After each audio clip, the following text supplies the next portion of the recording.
hein, voilà, et qui nous continue à nous informer sur les loutres et sur les, et sur les marais de l'océan Atlantique qui continuent à monter régulièrement et à inonder le Mont Saint-Michel, hein, parce que ça aussi on a eu droit. Bientôt ils vont nous faire un truc sur la pleine lune. Hein. Tu crois? Ah Ouais. oui, en nous expliquant que les plantes poussent mieux le jour de pleine lune, voilà. Tiens, bah, puisqu'on est dans puisqu'on est dans le délire total, cher spectateur, puisqu'on est de l'heure, cher Laurent, voilà, je te confie une information que tu vas adorer. C'est grand, c'est grand. Et ça aussi, vous ne le verrez peut-être pas sur BFM Télé. La crise a touché même le Père Noël en Finlande. Ah ouais, Tout un programme. Décidément, on ne pourra même plus croire au Père Noël car la société a eu des factures en souffrance, dont le fisc. Dingue. Le Père Noël, ou du moins la société qui gère officiellement ses activités, est menacée de faillite. en Finlande, hein. Ah ouais. La, Elle la- doit, la maison officielle du Père Noël là, qu'on voit à la télé à chaque Noël, là, tout ça. elle doit près de 200 000 euros au fisc finlandais. Le Père Noël ne paye pas le fils qui paye pas ses impôts. C'est normal, il fait des cadeaux à tout le monde, donc il Tu vois, peut ouais, pas. c'est ça. Il peut C'est pas, il pas est un fauché le Père capitaliste, Noël. c'est C'est pas pas un un bon capitaliste le capitaliste. Père Noël. Après s'être longtemps battu pour devenir le lieu de résidence officielle du Père Noël, la ville de Rovaniemi pourrait bientôt perdre son principal attrait touristique. Lire ici le Midi Libre et merci à Madame Morel. Tu nous dis Pierre, il restera toujours des sapins. Ce qui est drôle ici, c'est qu'il s'agit d'une création publicitaire, popularisée par Coca-Cola, et du coup le Père Noël a progressivement remplacé le Christ, qui était le centre des fêtes de fin d'année. Oui. Bon, comme il a coté Zeus, ou Dieu le Père, normalement il devrait Ouais, il s'en a un côté sortir, très hein. Zeus, hein, le Père Noël. Hein. Faut pas À oublier. condition que le fisc finlandais lui fasse quelques cadeaux quand même. Ouais. Donc, bah, c'est Noël. Hein. Je Ah pense ouais, que ouais. la Finlande ne voudra pas se priver de la résidence officielle du Père Noël. Voilà. Remarquez, le Père Noël pourrait déménager aux îles Caraïbes, hein, aux îles Vierges, à Antigua, enfin un paradis fiscal. Je vois bien le prince régné de Monaco accueillir le domicile, la nouvelle domiciliation du Père Noël. Ah bah oui, S'il doit l'argent au fisc qui se réfugie à Monaco, tu vois. ça pourrait être Ça sympa, serait quand ouais. même assez drôle. Oui, Non, aux mais îles c'est Caïmans, surréaliste. peut-être aussi, Non, mais c'est totalement surréaliste. Fait, vous avez jusqu'à demain, le 30 avril, pour faire parvenir votre déclaration d'impôt au gouvernement. Faute de quoi, les employés du fisc se chargeront de vous faire payer les intérêts. Et donc, sans surprise, Daniel Thibault s'est demandé combien ça coûte administrer les impôts. Les Québécois sont les seuls contribuables au pays à devoir produire 2 déclarations. L'Agence du revenu du Québec emploie plus de 11 000 personnes. C'est sans compter les 6 000 fonctionnaires fédéraux de l'Agence du revenu du Canada qui travaillent au Québec et dont certains s'occupent des déclarations d'impôts des Québécois. L'État québécois économiserait environ 500 millions de dollars si ses contribuables ne remplissaient qu'une seule déclaration. De quoi offrir la gratuité universitaire à tous les étudiants québécois. À partir de l'an prochain, le gouverneur général va lui aussi payer de l'impôt. Comme quoi, personne n'est à l'abri du fisc? Peut-être. Sauf que dans son cas, pour compenser, le gouvernement fera doubler son salaire qui passera de 137 000 à plus de 270 000 $ par année.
the taxes because of the debt interest, because of the creation of money out of nothing, because of the compound interest and so on. You pay the taxes to pay the bankers. And the burden is heavier and heavier in France, in Germany, in England, all over Europe, all over the world, in the United States. And the IRS is making pressure all over the world to all American citizens because they pay first the bankers. Show me the money. Show me the money! Show me the money! Show me the money! Show me the money!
Qu'est-ce que l'argent? La théorie de l'argent n'a jamais inspiré de film à grand succès, et ça n'a rien d'étonnant. Rien d'étonnant non plus qu'elle ne soit presque jamais mentionnée dans nos écoles. D'où vient l'argent? Le pouvoir de ce système est profondément ancré, et le silence des médias et du monde de l'éducation à ce sujet est profond, lui aussi. Il y a des années, un vice-premier ministre du Canada a fait un sondage informel auprès de nombreux professionnels bien éduqués et auprès de simples citoyens. Il a constaté qu'aucun d'eux ne comprenait vraiment comment l'argent était créé. En fait, on peut probablement dire que la majorité des gens, y compris les simples employés des banques, n'ont jamais réfléchi à la question. Et vous? Well, let's start off with money. Where does it even come from?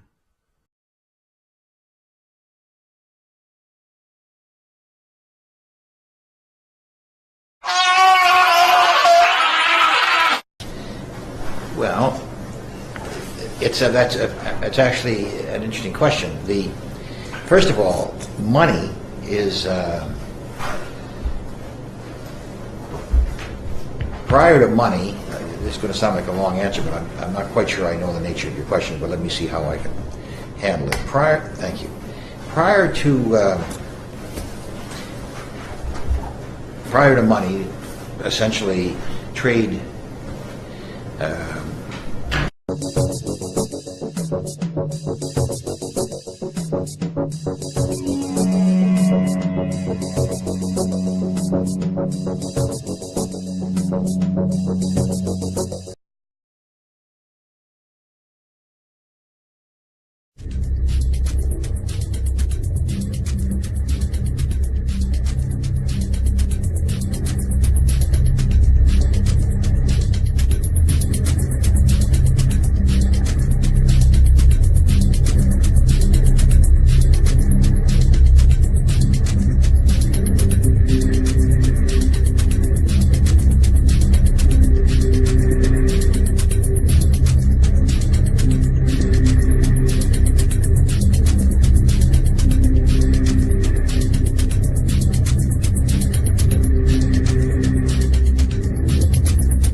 D'où vient l'argent? La question évoque généralement l'image de la fabrication des billets ou des pièces. En effet, on croit souvent que c'est le gouvernement qui crée l'argent. C'est vrai, mais seulement en partie. Ces symboles en papier et en métal, que nous appelons l'argent, sont en fait fabriqués par une agence fédérale, la monnaie. Mais la plus grosse quantité d'argent en circulation n'est pas fabriquée par la monnaie. Tous les jours, des montants colossaux d'argent sont créés par des entreprises privées, par les banques. On croit souvent que les banques prêtent l'argent, que les déposants leur ont confié. Mais pas du tout. En fait, les banques créent l'argent qu'elles prêtent, pas à partir de leurs bénéfices, ni à partir de l'argent déposé, mais directement à partir des promesses de remboursement faites par les emprunteurs. La signature d'un emprunteur l'engage à payer le montant de son emprunt plus des intérêts. Sinon, il perd la maison, la voiture ou tout autre bien qu'il a acheté.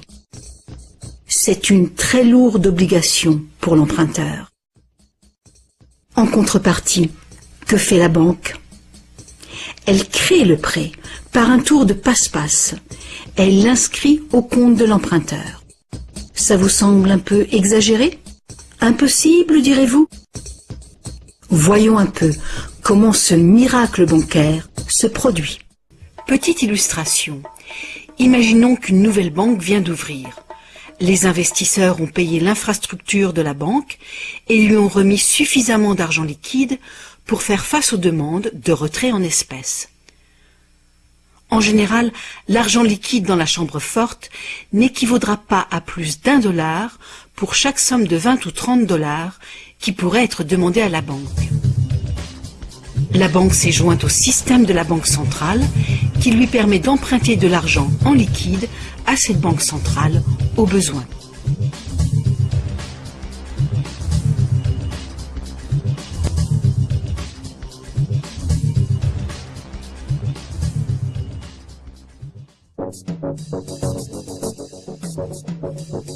La banque ouvre ses portes et accueille son premier client pour un prêt. Le client a besoin de 10 000 $ pour acheter une voiture. Une fois la demande approuvée, la banque a créé un compte pour l'emprunteur et indique dans ses livres qu'elle doit 10 000 $ à cet emprunteur. Les 10 000 $ ne sont pris nulle part. Ils sont créés instantanément à partir de rien. L'emprunteur ne retire pas cet argent liquide, mais il fait un chèque sur son compte pour acheter son auto. Puis la vendeuse dépose à sa banque ce chèque de 10 000 $ nouvellement créé. Avec un ratio de 9:1, ce dépôt de 10 000 $ permet à la banque de la vendeuse de créer un nouveau prêt de 9 000 $. Et si ces 9 000 $ sont déposés par une troisième personne, ils permettent légalement la création d'un troisième crédit bancaire, cette fois de 8 100 $. Comme les poupées russes qui s'emboîtent et deviennent toujours plus petites, chaque nouveau dépôt peut mener à un prêt toujours plus petit tout au long d'une série décroissante. Par contre, si à tout moment l'argent créé n'est pas déposé dans une banque, mais retiré en liquide, le processus s'arrête. C'est la partie imprévisible du mécanisme de création de l'argent. Mais le plus probable est qu'à chaque étape, ce nouvel argent de crédit bancaire sera déposé dans une banque et que le processus de ratio de réserve se répétera encore et encore, jusqu'à ce que presque 100 000 $ d'argent nouveau soit créé au sein du système bancaire. Tout cet argent nouveau est créé entièrement à partir du processus de dette. Et toutes ces transactions ont été des transactions de crédit bancaire. Aucune des banques qui a pris part au processus n'a eu besoin d'utiliser l'argent liquide placé dans sa chambre forte. En plus, avec ce système ingénieux, les livres de chaque banque participante doivent montrer que la banque a 10% de plus en dépôt qu'en prêt. C'est donc un incitatif très fort pour les banques de solliciter des dépôts afin de pouvoir prêter davantage. Tout ceci crée l'idée fausse, mais généralement acceptée, que l'argent vient des dépôts. Bien sûr, rien n'oblige l'une des banques à multiplier le crédit bancaire initial de 10 000 $ pour arriver à un crédit bancaire de 100 000 $. Mais le système bancaire est une boucle fermée. Un crédit créé par une banque devient un dépôt pour une autre banque, et ainsi de suite. En théorie, dans un monde d'échanges égaux, parfait, les banques ne se devraient rien en fin de journée. Et les 10 000 $ créés à partir de rien par une première banque sous forme de crédit bancaire pourraient mener à la création de presque 100 000 $. Ça vous semble absurde? Écoutez un peu. Les ratios actuels de réserve peuvent être bien plus élevés que 9 pour 1. Pour certains types de comptes, 20 pour 1 et même 33 pour 1 sont des ratios tout à fait communs. Il y a même beaucoup d'exceptions où absolument aucune réserve n'est exigée. Alors, bien que les règles soient complexes, la réalité est toute simple. Les banques peuvent créer autant d'argent que nous sommes capables d'en emprunter.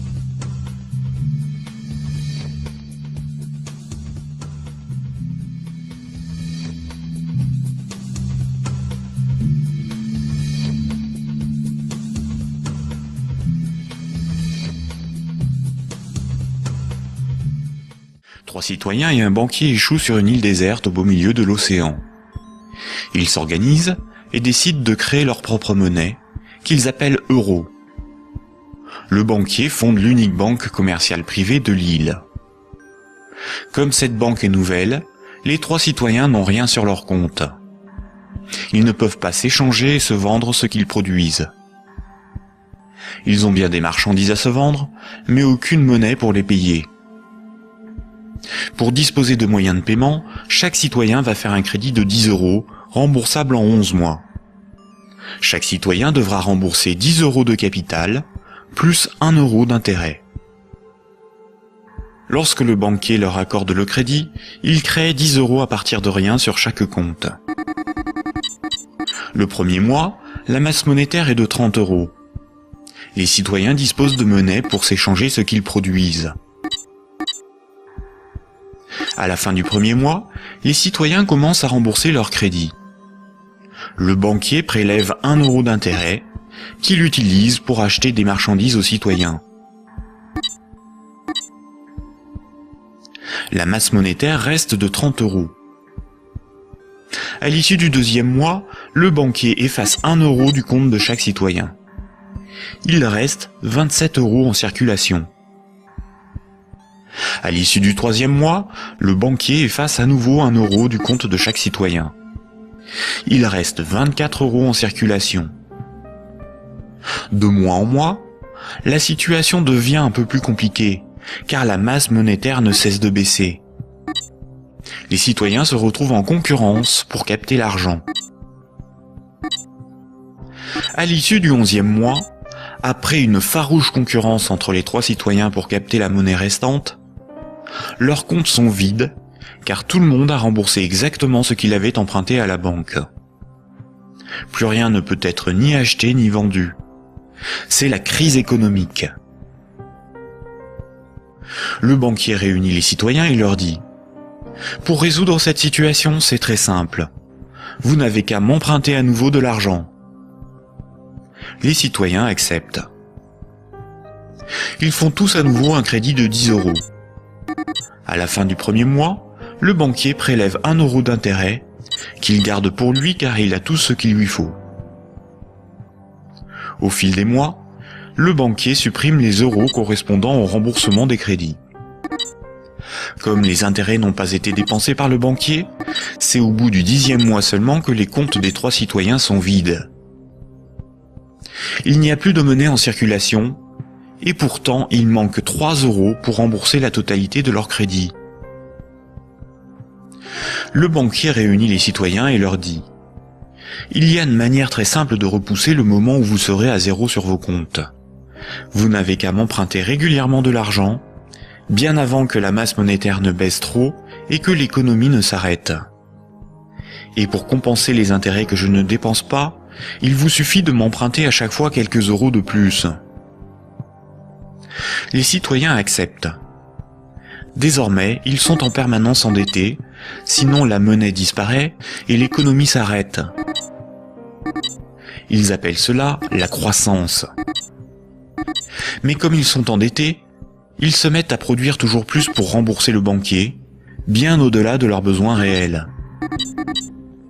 Ils ne produisent pas pour avoir de quoi se vêtir, se nourrir ou se loger. Ils produisent pour avoir l'argent nécessaire pour rembourser leur crédit. L'argent est devenu le moteur de leur vie, et non ce dont ils ont besoin pour vivre. Ce système permet au banquier de ne rien produire. Il passe son temps à gérer ses comptes, à créer de la monnaie puis à la détruire. Avec la monnaie qu'il fabrique, il achète ce dont il a besoin aux citoyens. Rapidement, les ressources naturelles de l'île viennent à manquer. Il n'y a plus de bois, plus de gibier, plus d'eau, plus de terre pour produire toujours plus.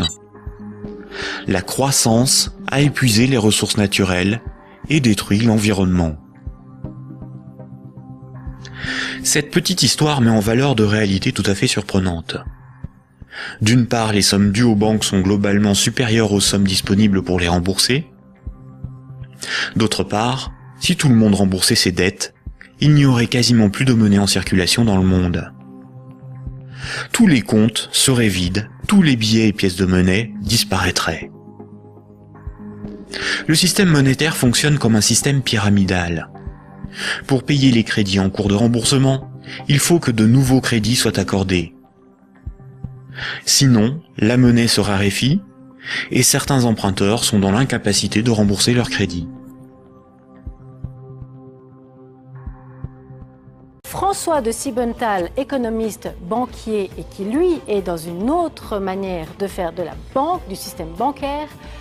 Rappelez-nous peut-être, François, pour que tout le monde ait tous les éléments en main, quand est-ce que la banque a été créée et pourquoi finalement est-ce qu'on a créé les banques? Alors les instruments bancaires tels qu'on les connaît, on veut nous faire croire que c'est des instruments très modernes, mais en fait déjà du temps des Sumériens, avec les tablettes en argile, les caractères cunéiformes, quasiment tous les instruments bancaires étaient déjà là bien avant Jésus-Christ, des siècles avant Jésus-Christ. Le système bancaire moderne tel qu'on le connaît, où les banques créent de l'argent du néant, ça vient surtout de la Suède ou du nord de l'Europe, où les pièces d'or étaient très grosses et pesaient très lourd dans les poches. Et on a pris l'habitude de remplacer les pièces d'or très lourdes, qui trouaient les poches, par des papiers. Et les banquiers, qui étaient à l'époque des bijoutiers, des orfèvres, qui avaient des voûtes très solides, avec des portes blindées, prenaient l'habitude de prêter des papiers au lieu des lingots ou des pièces d'or très lourdes, très grosses. Et de fil en aiguille, les bijoutiers, les orfèvres ont abusé de leur pouvoir. Ils ont prêté beaucoup plus que ce qu'ils avaient en stock. Et ils faisaient des gros gains par les taux d'intérêt. Et actuellement, on est assis sur un volcan parce que le monde entier se rend compte qu'il y a un problème systémique sur les monnaies. Ça peut exploser à tout moment parce qu'on a créé beaucoup trop de masse monétaire du néant. C'est les dépôts qui font, c'est les crédits qui font les dépôts. Je crois que la population ne se rend pas vraiment compte de ce que ça veut dire. Mais en fait, les banquiers créent du néant des masses monétaires colossales. Tout d'un coup, 1000 milliards. Sarkozy sort à l'époque, Fillon disait, il n'y a plus d'argent dans le système monétaire. La banque est en faillite. Les banquiers sont venus pleurer parce qu'ils avaient des problèmes. On leur a trouvé 1500 milliards. Et en fait, c'est de l'argent créé du néant. Et ça, c'est le grand problème.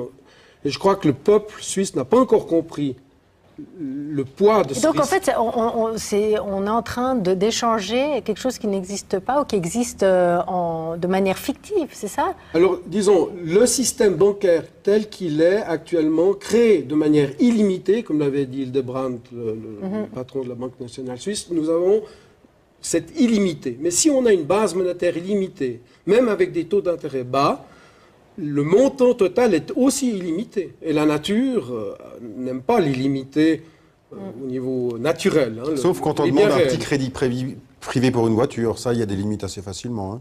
Oui, mais l'ensemble du système bancaire mondial n'a pas de limite. Il y a plusieurs pays dans le monde. À l'époque, il y avait des limites juridiques dans les lois.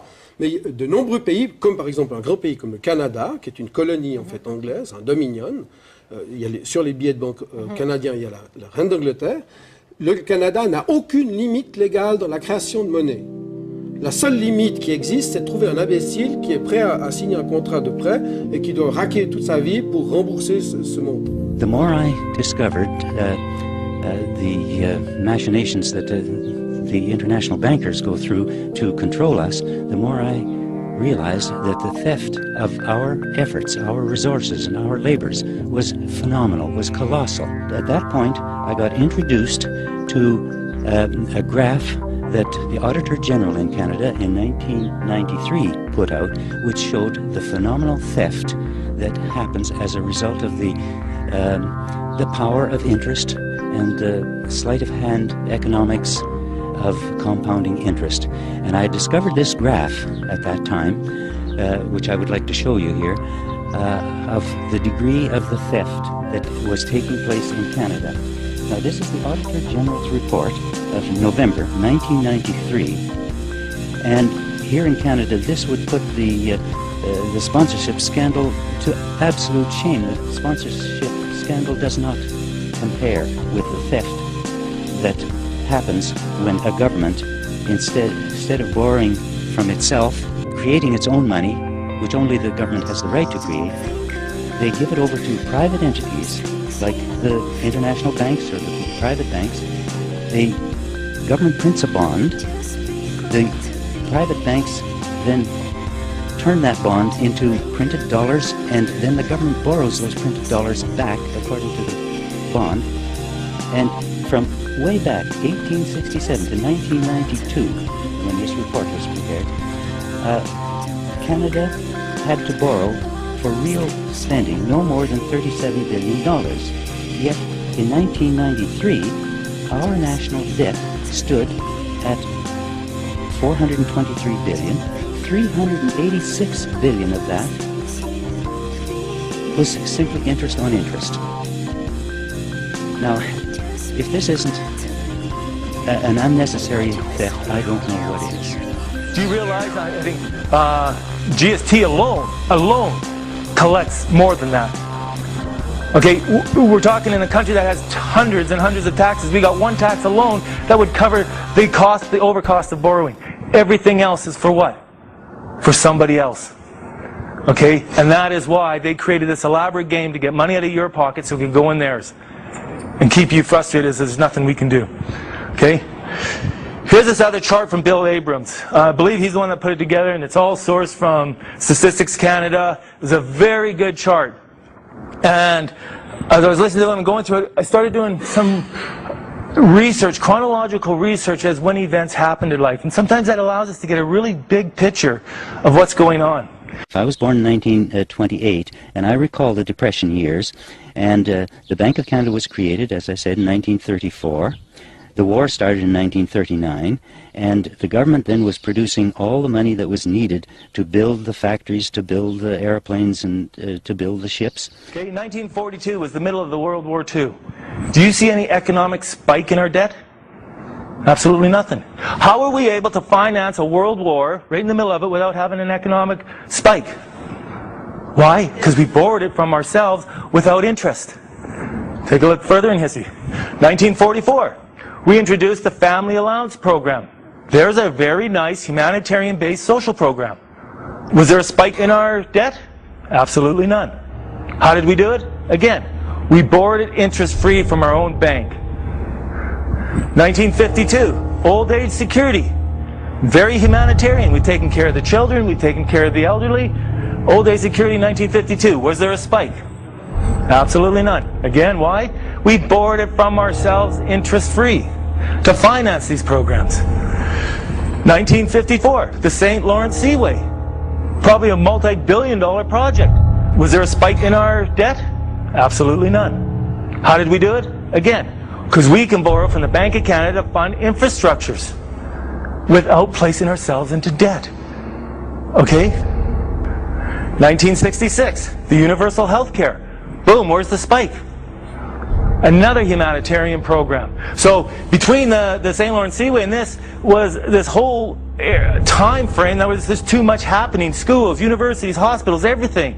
To develop a very strong humanitarian-based nation, and boom, no spike at all. Absolutely no spike. 1967, Canada Pension Plan was passed. In 1974, we have this increased pressure from the private bankers. They wanted control. That's when Canada plugged into the G7. Come on, be part of the boys club. We'll take care of you. You know, forget about the people. They just, you know, they're sheep. You got to ask yourself, okay, the private bankers been around. This game has been around since, I say, the U.S. got trapped by the private bankers in 1913. Why did they leave us alone for so many years? Because what they were doing was building their profit-making machine. Okay? Because they knew they were setting the stage. As much as we were more free, and as much as the money was keeping in our pocket, the trap was being set. Imagine what would happen if we could have kept those times going. If you cut the cost of interest rate, compound interest, if you cut the cost of the money creation out of nothing, which is directed to very bad businesses in porno industry, in bad movies, in mass media control, in buying and destroying third world countries, in putting third world countries in hunger, in putting scarcity, high prices, destroyed house, the subprime problem in the United States. You have millions of Americans in bad conditions. A German economist made a study. If you don't have the interest rate in the economy, you save at least 3 hours every day for every citizen. You have your flat or your house 77% bigger. Everything costs nearly half the prices, and so on, just because of the interest rate. You cut the interest rate system. You suppress, as I told you, you have at least 3 hours more every day for every person. You have your flat bigger. You have your cost half the price. You have an economy booming. You don't have any more people without income, because with the dividend, you give income to the people, and the people invent their own business, invent their own job, or they can spend time with the children or with the wife, of writing books, painting, making music, searching, inventing, patenting, traveling. You give the dividend, a portion, an income. The people are free to work above the dividend. You give at least a minimum to live, to have a normal life.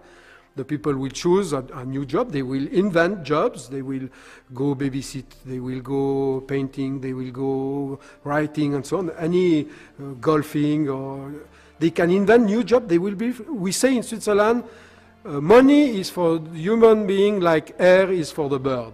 If a man doesn't have money, he is not a human being, because he cannot vote with his money for the good goods.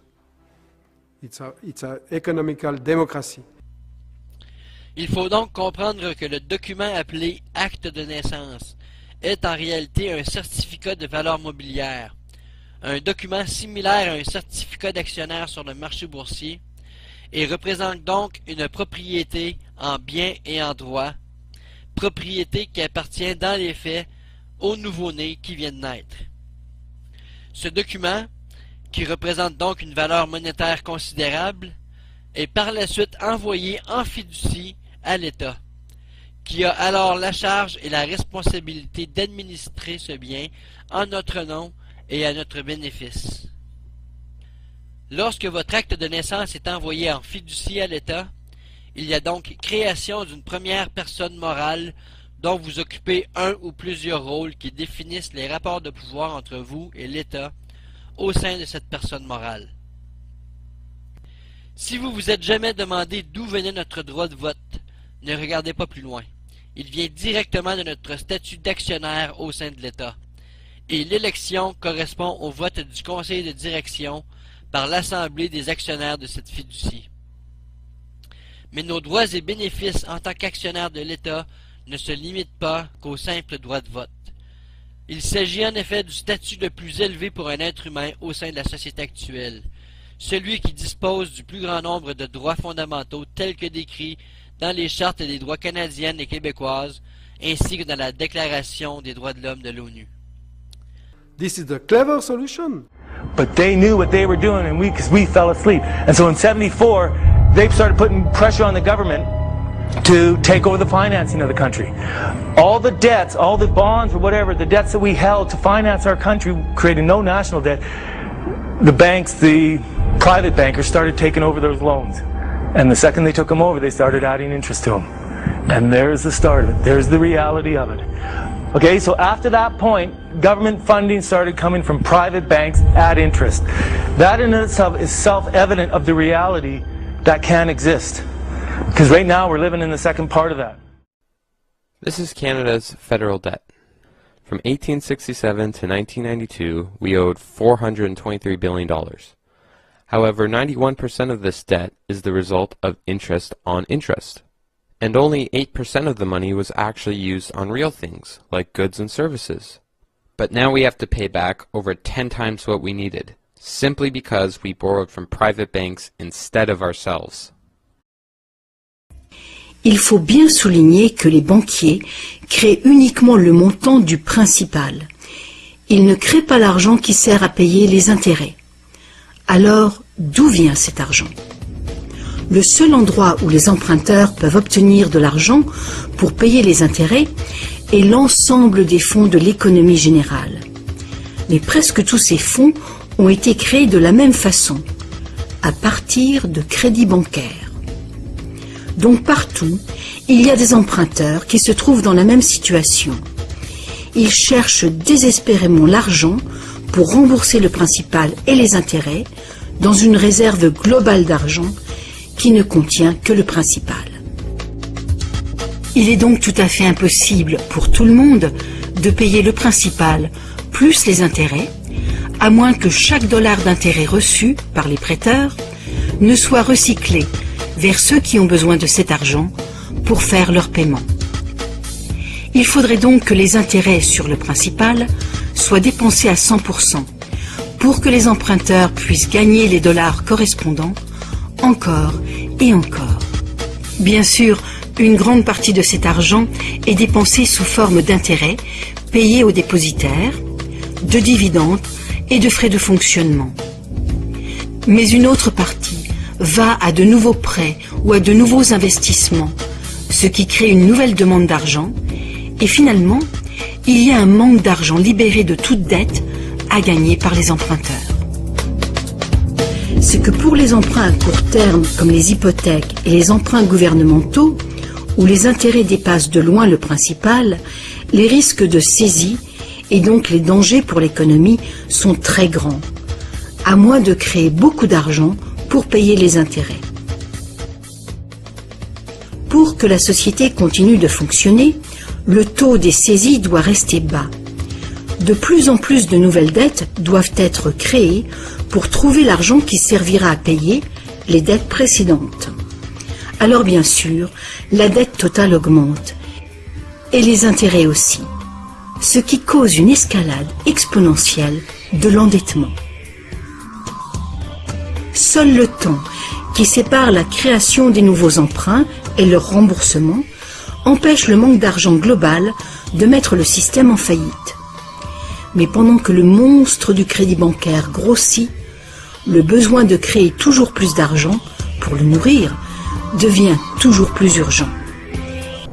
So isn't it a little bit fraudulent though if I were to walk into a bank and they give me a receipt that's I can redeem at any time, but it's only noticed that it would be called fraud if everyone came to the bank and requested their money? I'm going to answer your question, but then I want to go back to mine. Okay. Because this is the huge change of the last 5 years. It's not fraudulent. It's not fraudulent because everybody understands it. But it is. No one really understands it. Well, okay. I mean, those who know about it knew about it, so it was not fraudulent. I've talked to the teachers and MPs, even MPPs, and they had no idea that there was only $4 billion in the vaults, but over $1 trillion is lent out. Yeah, let me go back. Well, the fact that they didn't know it, they should have. But really, no one does. Should that be involved a little bit more before we start using money, that we should be told where it is? Where it comes from? Well, no. Should that be involved a little bit more before we start using money, that we should be told where it is?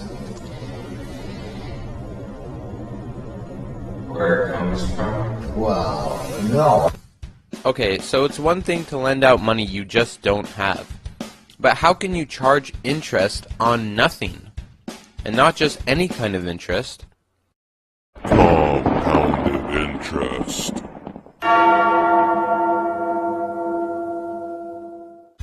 Here's a fun way to explain the difference between regular interest and compounded interest. Imagine lending someone $1 at the time Christ was born, at let's say 6% interest. Ready? Go! To everything, turn, turn, turn. There is a season, turn, turn, turn. And a time to every purpose under heaven. A time to build up, a time to break down, a time to dance, a time to mourn, a time to cast. Jesus Christ is right. This is especially scary when you consider that all credit cards, loans, and mortgages are all to be paid back with compounded interest. There was no fraud. People should have known. But there really is a problem. And that is that the people who knew didn't stop it. According to Statistics Canada, both federal and provincial debt combined, we're paying $160 million each and every day, or $60 billion every year. Let's be clear about what the situation is. We have not been following the same policies as the United States. The economic and financial mess of the United States is disastrous. The policies have been irresponsible. We've made very different choices in Canada. We have a budget that's in surplus, not a budget that's in deficit. We're paying off debt in Canada, not adding to our debt. Are your policies working? Look, I would say that overall we're being successful. We're keeping the economy on course. We're not going into a recession. We have a slowdown. But we are not in the kind of economic crisis we had in the U.S.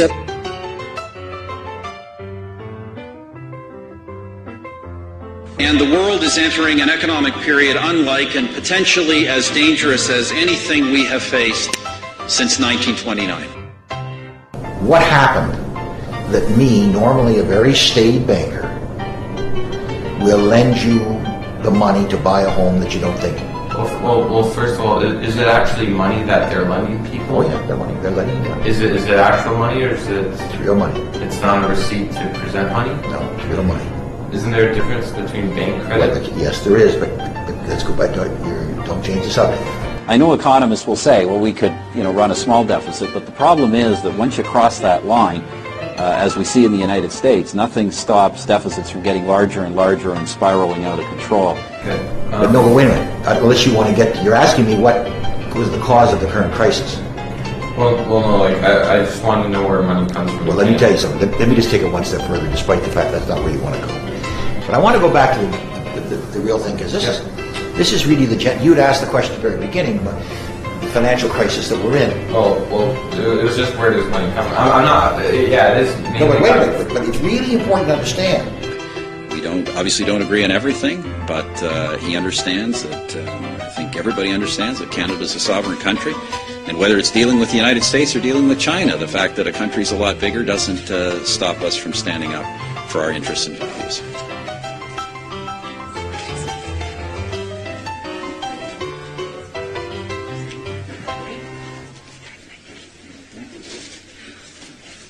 I don't need to hear the lecture. I know all of this stuff. Okay, well... Sorry, don't mean to be rude, but just ask me your question. Okay, well... And I'm not that knowledgeable about monetary policy, and the Green Party policies have not moved into have not yet adopted the monetary policy that some of our members would like, which is one which would say we should get rid of the loans that we owe commercial banks and transfer that to the Bank of Canada and pay it off with a Bank of Canada loan and then cancel the debt. Well, they both seem to know a lot about the monetary system to me. And yet last October in 2008, when the central topic in the federal election was about the economy, We made a decision to give priority to an issue dominating the news and people's concerns these days, the economy. So there will be an expanded debate on that.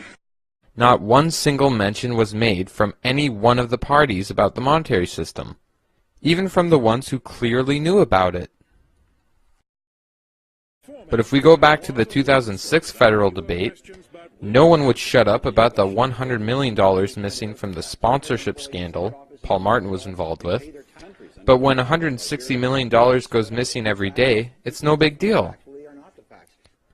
Look, this is a mutual problem that every party should agree on fixing, and yet in the most important broadcasted debates prior to our elections, it's not even mentioned once.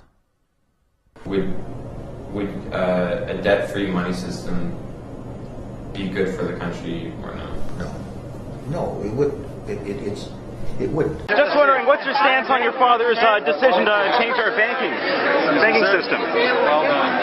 Would you, as I'm Prime Minister, not here to defend my father's legacy. I'm here to talk about the future. If you were Prime Minister, would you restore the Bank of Canada, or would you keep perpetuating the debt to the private banks? You seem to have your mind made up. I'm listening to Canadians right now, and I'm hearing your perspective. Okay, thank you very much. Mr. Trudeau, would you right your father's wrongs by restoring the Bank of Canada? Please, stop yelling over here. Sir, would you right your father's wrongs by restoring the Bank of Canada? We currently pay $170 million a day on compound interest to private banks. Could you please restore the Bank of Canada? Sir, $170 million a day on compound interest, it sure is a lot, sir. Would you restore the Bank of Canada? I trust Mark Carney and what he's doing. Thank you. Je voulais d'abord aborder la Grèce avec toi, mais un petit rappel d'un billet que tu as publié fin juillet sur ton blog quotidien.com, que tu avais intitulé à propos de l'esclavage, une juste observation de notre lecteur avec Nuremberg. Oui, voilà, très bien. Un petit rappel que je trouve un très bon préambule au fait d'aborder la Grèce. Alors, de Monsieur Harel. Comme vous parlez souvent de la mise en esclavage des peuples, je vous prie de trouver ci-dessous l'article 6 des statuts du tribunal de Nuremberg afin de compléter vos analyses. Rien que ça. Waouh. Article 6 des statuts du tribunal de Nuremberg, je cite. L'assassinat, l'extermination, la réduction en esclavage, la déportation et tout autre acte inhumain commis contre toute population civile, avant ou pendant la guerre, ou bien les persécutions pour des motifs politiques, raciaux ou religieux, lorsque ces actes ou persécutions, qu'ils aient été constitués ou non une violation du droit interne du pays où ils ont été perpétrés, ont été commis à la suite de tout crime rentrant dans la compétence du tribunal ou en liaison avec ce crime. Les dirigeants, organisateurs, provocateurs ou complices qui ont pris part à l'élaboration ou à l'exécution d'un plan concerté ou d'un complot pour commettre l'un quelconque des crimes ci-dessus définis, sont responsables de tous les actes accomplis par toute personne en exécution de ce plan. Effectivement, ça serait bien de lire ce texte aux députés de Bruxelles, qui ne comprennent pas que chaque loi qu'ils votent enferme le peuple dans un carcan supplémentaire. Dans tous les cas, cet article 6 fait bien réfléchir. Ah ben, alors c'est très, très intéressant, justement. Donc ça veut dire d'emblée que Madame Lagarde, patronne du FMI, Monsieur Draghi, patron de la Banque Centrale Européenne, et Monsieur Jean-Claude Juncker, patron de l'Union Européenne, pourraient être déférés devant un nouveau tribunal de Nuremberg pour mise en esclavage, entre autres, de la Grèce. Voilà. Avec la complicité de nos dirigeants européens, d'une manière générale. Exactement. Non, mais c'est quand même tout à fait extraordinaire. Et puisqu'on parle d'esclavage, il y a cette information du canard enchaîné, qui est vraiment extraordinaire, dans le sens où le ministère de la Justice a employé des gens non déclarés, qui travaillaient au noir donc. C'est un rapport explosif que nous nous sommes procurés. Il pointe sévèrement le ministère de la Justice, accusé d'employer au noir pas moins de 40 000 personnes. C'est un problème que j'ai pris effectivement par le corps parce que j'estime que d'abord le ministère de la Justice doit être exemplaire, mais que les personnes qui sont employées doivent avoir un statut clair. Il y a 6 mois, l'œil du 20h vous révélait déjà les emplois illégaux au sein du ministère de la Justice. Nous avions rencontré Thierry Rimond, délégué du procureur à Pontoise, sur un emploi non déclaré. Tout comme Mahipal Singh, cet interprète judiciaire d'origine indienne. On travaille en noir pour la justice. C'est-à-dire le ministère de la Justice fait exactement le contraire enfin, pour lequel il condamne les gens. C'est absolument scandaleux. On a vu que le Parti Socialiste également avait pris des travailleurs, je ne sais pas quoi, qui venaient de Pologne, etc. Et en fait, on voit de plus en plus de ministères qui emploient des la gens. concurrence européenne, hein. Il y a des économies à faire, Pierre. Je suis désolé, on a un pays endetté. C'est incroyable. Et donc ça, c'est de l'esclavage. Parce que pour une raison très simple, si vous devez avoir au sens, j'ai toujours donné cet exemple, si vous deviez avoir un esclave ou une esclave chez vous, hein, au sens romain, du terme. Voilà. Vous avez par exemple, je sais pas, on est à Rome et vous avez 2-3 Gaulois qui ont été capturés à côté de Vercingétorix, donc qui sont vos esclaves, qui s'occupent des chevaux. Madame, la femme s'occupe de la lessive et tout est quanti. Donc, si vous avez 3 esclaves chez vous, cela vous coûte. Donc, il faut les nourrir, il faut les blanchir. Il faut s'en occuper. Ça vous revient un minimum. Au minimum, à 600 ou 700 euros par mois, par personne. Et en fait, on se rend compte que le Parti Socialiste a payé encore moins cher, ou comme les Allemands payent des Polonais, genre 400 euros par mois.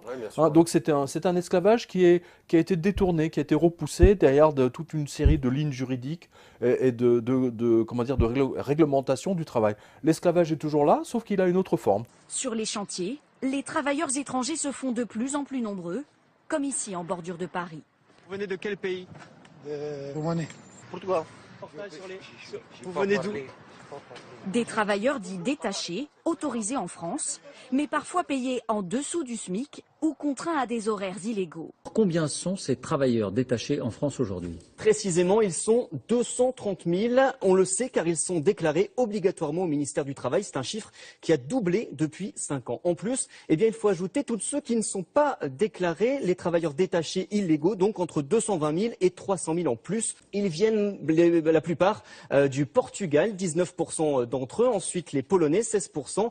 Et les Roumains, 11%. Les Espagnols et les Allemands sont juste derrière. L'Union européenne, c'est le retour à l'esclavage. C'est ça qui est intéressant avec ce qu'on voit. On l'a vu d'ailleurs avec le Mistral. Il y avait à peu près 500 ou 600 travailleurs qui venaient de Lituanie, de Russie ou de Pologne. Alors, Monsieur Harfeuil, qui lui donc suit l'esclavage, eh bien, il nous a dressé le hit parade des pays en faillite et donc des futures mises en esclavage à venir.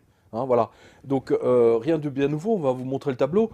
Sinon que la faillite de 9 pays de l'Union européenne devient de plus en plus lourde, en particulier pour les banques, grâce aux chiffres d'Eurostat publiés le 22 juillet dernier.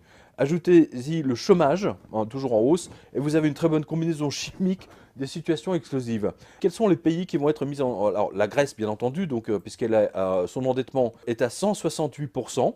Ensuite l'Italie. 135%, on salue nos amis italiens qui vont être bientôt esclaves de la Troïka.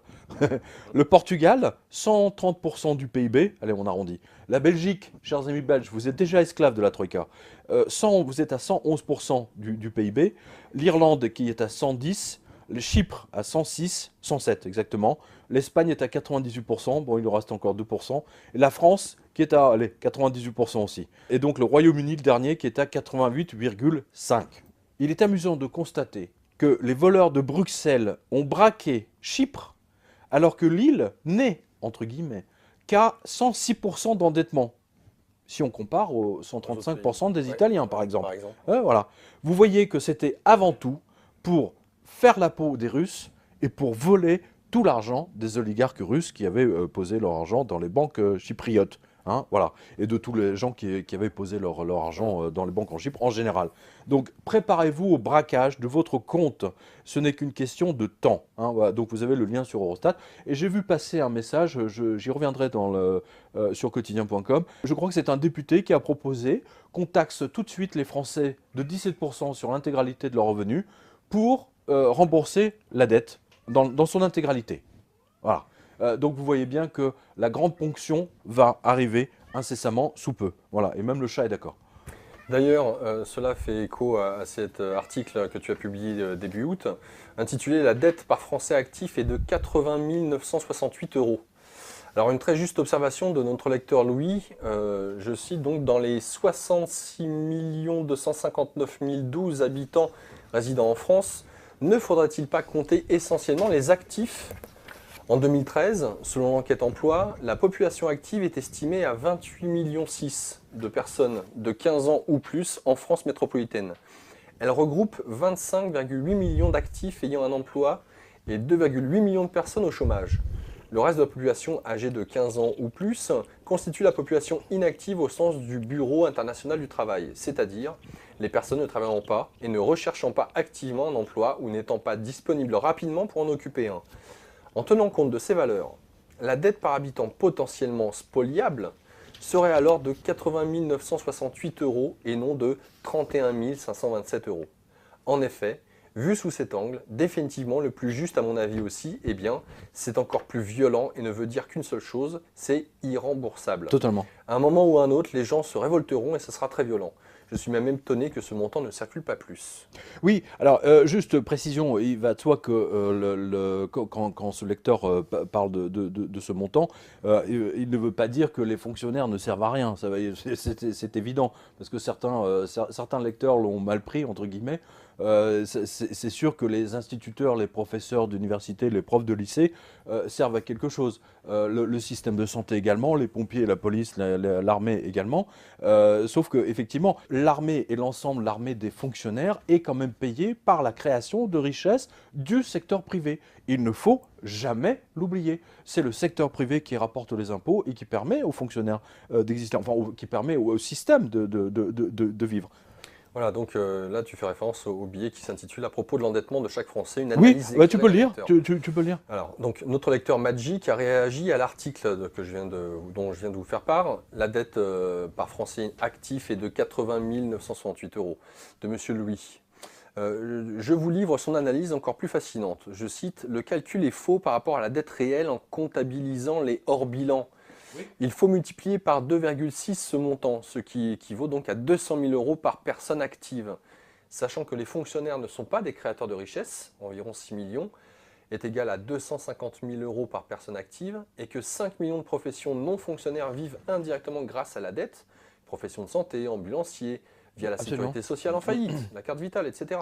Comment des inspecteurs des finances incompétents peuvent-ils toucher leur retraite ? Dans les 66 259 012 habitants résidant en France, ne faudra-t-il pas compter essentiellement les actifs ? En 2013, selon l'enquête emploi, la population active est estimée à 28,6 millions de personnes de 15 ans. Bon ben ça, c'est ce que je vous avais... voilà, c'est ce qu'on a vu tout à l'heure. Mais donc, clairement, en fait, on a vu, il y a un autre graphique que vous retrouverez sur quotidien.com qui montre bien que la dette par habitant, quelle que soit la configuration dans laquelle on le prend, si tous les habitants ou juste les actifs, peu importe, c'est que la France est infiniment plus endettée que... chaque Français est infiniment plus endetté que chaque Grec. Donc ça veut bien dire que nous sommes dans une situation absolument catastrophique et que tout ce qu'on a vu se dérouler en Grèce, la politique phénoménale d'austérité fasciste menée par la Troïka, va être appliquée à la France. Et d'ailleurs, je l'ai vu quand j'étais à Athènes, et je l'ai même écrit, c'est-à-dire que le 4e Reich est en route aujourd'hui, c'est très net. Oui. Et d'ailleurs là, tout le monde est d'accord là-dessus. Le ministre Varoufakis a dit que Schäuble veut torturer la Grèce pour que les Français entendent ses cris, hein, et pour qu'ils soient terrorisés et qu'ils se la ferment et qu'ils respectent le plan d'austérité et tous les budgets qui lui sont imposés. Mais malheureusement, ça ne sera pas possible. Voilà, ça ne sera pas possible. La France est déjà la Grèce. D'ailleurs, vous allez voir, on va vous montrer un certain nombre de photos que nos lecteurs, spectateurs ont faites, que vous voyez sur quotidien.com, où les banques permettent de retirer encore moins que ce que permettait la Grèce pendant que les banques étaient fermées il y a un mois et demi. Voilà. Il y a déjà, c'est limité genre à 50 € par jour. à 50 € par jour. C'est la Grèce, la banque postale est en faillite tout simplement. Ces banques refusent de donner l'argent aux gens parce qu'ils ne les ont plus. Ils ont tout dilapidé, et ils ont payé des bonus phénoménaux aux patrons des banques, genre 300 millions. Je rappelle aux patrons de banque que cet argent avec lequel ils se servent, c'est le nôtre. Les 320 millions de bonus donnés aux traders, aux patrons, aux sous-patrons, etc., c'est l'argent du peuple qu'ils ont pris. C'est même pas de l'argent qu'ils ont gagné en fabriquant un produit quelconque. C'est ça qu'il faut voir. Non mais c'est fascinant, c'est absolument fascinant. Le plus drôle est le commentaire du FMI. Alors, c'est très beau charabia technocrate, mais qui montre surtout qu'ils ne l'ont pas vu venir. Oui. Ça date de mai. Alors, je cite, « Alors que la sous-évaluation du renminbi, voilà, c'est une autre monnaie pour le yuan, on va dire, c'est un autre nom, était un facteur clé expliquant les grands déséquilibres du passé, notre estimation est désormais que son appréciation réelle est importante depuis un an, a porté le taux de change à un niveau qui n'est plus sous-évalué », a déclaré donc le FMI à Reuters. Voilà, on va conclure sur la tricherie, sur la manière dont tous ces banquiers trichent, et en particulier les banquiers centraux. Et on salue Monsieur Trichet, justement. C'est le vol des peuples, le vol des peuples. Alors, regardez bien, je pense aux petits porteurs, là, regardez bien comment vous vous faites avoir. C'est extraordinaire. Toutes les tricheries de la Fed pour empêcher l'explosion du système financier. La semaine passée, les arnaqueurs de la Fed, via le PPT, pour Plunge Protection Team, je vous en avais déjà parlé en 2008 et 2009, ont mis en œuvre toutes les armes à leur disposition pour 1. Empêcher l'explosion du Dow Jones et du Nasdaq, et par conséquent du système financier mondial. 2. Pour remonter les indices, afin de rassurer ceux qui croient encore que ce n'était qu'un petit accident de parcours, une mini-correction. Dans le désordre, vous avez eu droit à maintes interruptions des cotations. Bah oui, quand ça monte, il n'y a pas de limite. En revanche, quand ça descend au-dessous d'un certain seuil, ils arrêtent toutes les machines pour stopper l'hémorragie et laisser le temps au PPT d'arriver le lendemain avec des milliards de PQ. Voilà. 2.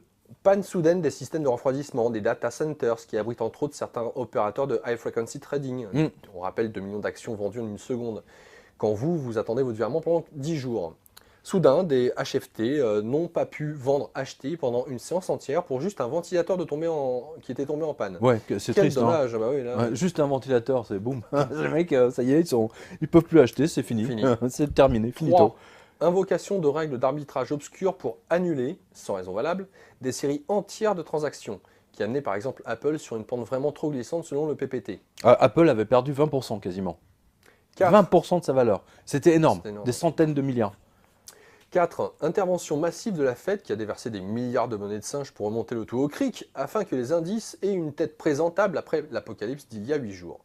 5. Demander à un patron de multinationale, genre Cook d'Apple, de lâcher une info confidentielle sur les ventes pour dire que tout va bien et que ces ventes en Chine sont explosives. C'est ce qui s'est passé, au mépris de toutes les règles pour empêcher le délit d'initié. Là, les initiés ont été le public.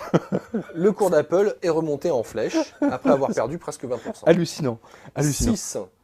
Choisir les experts qui vont sur les télés pour expliquer que tout va bien. Tout va bien, voilà, c'est une correction, on l'attendait. Les mecs ils disent, ils l'ont pas vu venir, mais après ils ont dit, ah mais on l'a vu venir.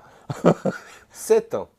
Fermer carrément le New York Stock Exchange en invoquant une grande panne, exemple le lendemain du vote grade contre la Troïka. Voilà, ils avaient carrément fermé le New York Stock Exchange. Voilà. Donc avec tout ça, eh bien, le marché est totalement bidonné. Là, vous en avez la preuve absolue. N'investissez pas votre argent là-dedans. C'est une arnaque. Certains fonds ont gagné. Taïeb, auteur du livre de Black Swan, Le Signe Noir, qui avait misé sur l'effondrement, a expliqué au Wall Street Journal avoir gagné $1 milliard en 48 heures. Ouais, traduisez, énorme. Des entités ont saigné de $1 milliard qui sont allés dans la poche de Universa, le nom de sa compagnie. Toute l'arnaque de la finance de Wall Street est résumée dans cette ligne. Gagner $1 milliard sans rien faire, sans même produire une voiture, un canapé en cuir, un satellite ou un lave-vaisselle. Et cela évidemment sans embrouiller personne. Ou des croquettes pour chat. Trump a raison quand il a dit que ces traders ne sont que des gratte-papier de seconde zone qui se servent sur la vraie richesse créée par des vrais gens avec des vrais produits. Ce sont des tics, des improductifs, des voleurs légaux. Des parasites, quoi. Des parasites, voilà. La secousse a fait l'effet d'un tremblement de terre de 9 sur Richter. Plus personne n'est à l'abri. Et à l'heure à laquelle je vous écris ces lignes, des millions de gens se demandent encore comment ils vont payer leur appel de marge. Depuis 2007, la Fed a balancé des trilliards et des trilliards de fausses monnaies dans l'économie. Mais rien n'y fait. Le moteur fait teuf teuf et avance par à-coups, menaçant à chaque instant de rendre l'âme. On voit bien, là, le système est en train de s'étouffer. Hein, et, ils sont en train de s'étouffer, littéralement. L'explosion du 24 août les a pris totalement par surprise. Et on voit bien qu'ils ne savent plus quoi faire, surtout à la Fed. En 2008, ils ont été sauvés par la planche à billets, mais là, on voit que la planche à billets ne fonctionne plus. Donc, on est exactement comme dans les années 30, c'est-à-dire qu'il faut déclencher une guerre pour faire passer la pilule. Voilà. Ceci explique cela, et notamment les tensions entre les bateaux chinois et les navires américains. Et d'ailleurs, il y a une autre information qu'on a oublié de donner, mais qui est très intéressante et qui va nous permettre de conclure cette revue de presse, parce que vous allez quand même voir que la Goldman Sachs est partie prenante dans cette révolution en Malaisie. Hein, chose que je n'ai pas vue, moi, sur les chaînes de télévision. On nous explique qu'il y a une petite révolution, hein, que les gens font des grèves, etc., contre le Premier ministre, sans expliquer les vrais tenants et aboutissants. C'est scandaleux. Dès que le nom de Goldman Sachs apparaît quelque part, toutes les radios et les chaînes de télé se la ferment. C'est fascinant. Goldman Sachs rase gratis Oui. la crise en Malaisie, comme on ne vous l'a pas expliqué. J'ai regardé les informations relayées par France 24, sans être surpris que le nom de la Goldman Sachs n'ait pas été cité une seule fois. Résumé bref. Les gens de la Goldman Sachs savent qui atteindre, je reste pudique, et comment, du moment qu'ils ont du pouvoir politique. En Malaisie, il se trouve que pour une fois, ces magouilles ont déclenché une révolution après que les citoyens aient découvert que 600 millions de dollars d'une grosse opération financière, d'une surface de 11 milliards de dollars, piloté par la Goldman Sachs, est miraculeusement atterri dans le compte personnel de M. Razak, qui se trouve être aussi le Premier ministre. Oui, c'est tout à fait, c'est juste c'est une information tout à fait anecdotique que qu'il soit Premier ministre.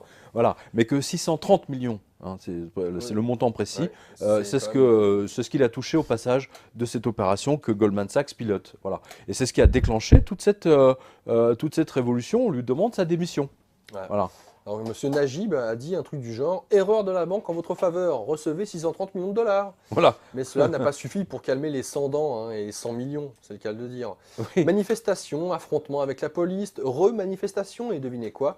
Le ministre de l'Intérieur, aux ordres, génial, a interdit le port de la couleur jaune à Kuala Lumpur, symbole des citoyens en colère. Un peu comme si Manuel Valls avait interdit le port des bonnets rouges en Bretagne. Oui, c'est tout à fait ça. Cela dit, il a quand même interdit les drapeaux bretons sur le passage de son convoi. Absolument. Ce qu'il y a de très intéressant ici, c'est que l'information est sortie. Mais sachez que c'est rarissime, pour ne pas dire unique, qu'un homme politique, ministre, député, sénateur, et Goldman Sachs sortent dans une même affaire. Ensemble, oui. La banque est présente dans une bonne centaine de pays, directement ou indirectement. Votre imagination fera le reste. Voilà. En attendant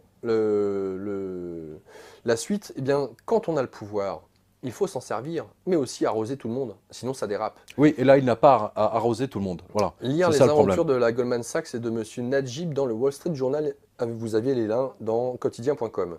Voilà. Post-scriptum, n'oubliez pas l'affaire de corruption de la JP Morgan en Chine qui ne prenait en stagiaire que des fils d'eux et des filles d'eux. On l'avait traité principalement de politiques ou des gens de pouvoir. Deuxième post-scriptum, nous sommes bien peu de choses. Quand vous avez 630 millions de plus qui tombent sur votre compte courant, vous vous attachez à la vie politique, hein, celle qui rapporte le plus, sans trop se casser la tête, à part mentir au peuple avec conviction. Bon. En fait, ça sera le règne du fric roi au service d'une oligarchie et ça sera marche ou crève. Comme au temps de l'esclavage, au temps antique, simplement il y aura Internet en plus, uniquement pour les plus riches. Et vraiment, je demande aux personnes qui nous écoutent de bien comprendre ce qui nous pend au nez.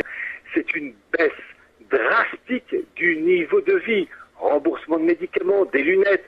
Si vous avez un cancer, si vous avez le diabète, eh bien, ça coûte de l'argent.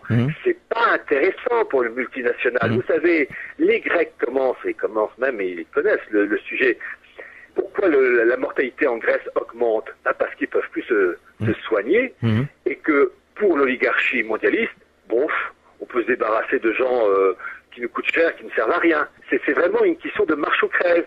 Et malheureusement, les Français, dans leur immense majorité, n'ont pas compris la chape de plomb destructrice, inhumaine, qui va s'abattre et nous étrangler de plus en plus. On est dans un système pervers, diabolique, carrément, quoi. Oui, pervers, tordu, vicelard, qui est capable en plus de duplicité et de...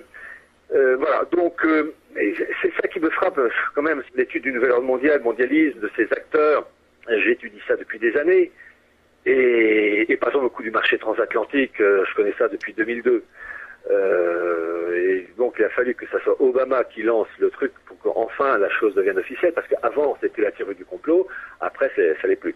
Mais il y a une volonté de la part de ces élites, en fait, de se faire un fric fou, sur fond d'une religion universelle aussi, parce qu'il y a une sorte de mystique, que j'appelle mystique satanique, il faut dire le mot, et aux dépens, tout simplement de la dignité de l'homme, tout simplement. Et les gens n'ont pas compris ça.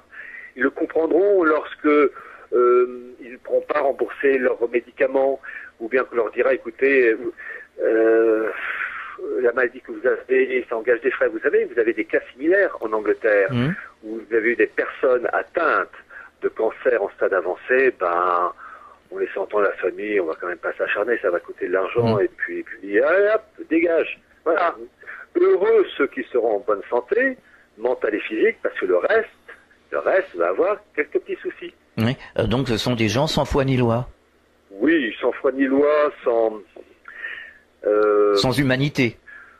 Oui, j'essaie de trouver un terme plus fort, parce que il y a une perversion, il y a un fond satanique, parce que finalement, tout ce qu'on va voir, soit qu'on assiste, c'est la destruction de la création, la destruction du cadre, enfin des familles, des nations, destruction de la nature. Mais regardez ce qui se passe aux États-Unis avec gaz de schiste, etc. C'est le fric d'abord et avant tout, quitte à polluer et à dégrader. Donc il y a une volonté de détruire la création, et c'est ça peut-être le plus dur à faire comprendre, c'est que ce mondialisme est un messianisme au profit d'une minorité et aux dépens de la masse. The pressure is so strong that, and there are strange pressure too. They ask you to join secret societies like the Freemasons, or they invite you in very strange ceremonies when, for instance, the organizer of the ceremony is organizing a mass at midnight. They call that midnight mass. And he has put his own daughter on the table as an offering, and they were singing horrible songs about this girl.